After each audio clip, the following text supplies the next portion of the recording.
Mon plus grand atout, c'était d'avoir défini mon identité très rapidement pendant mon aventure.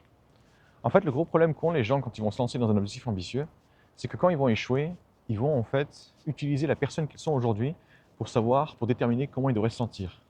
Imaginons que toute ma vie, j'ai toujours réussi tout ce que je voulais faire en 3-4 coups. Le jour où j'en suis à mon 10e et que ça ne marche toujours pas, qu'est-ce qui va se passer?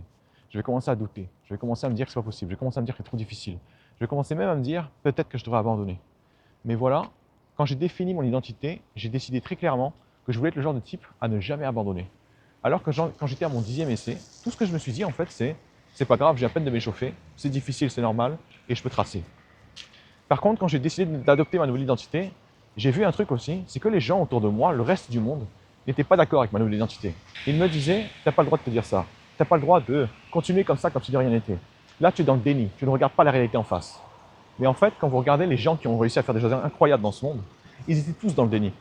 Et je me suis dit, c'est eux que je vais être. Donc définissez clairement votre identité, arrêtez de suivre des règles qui ne servent à rien, et surtout arrêtez de suivre des règles des autres qui ne leur servent même pas à eux.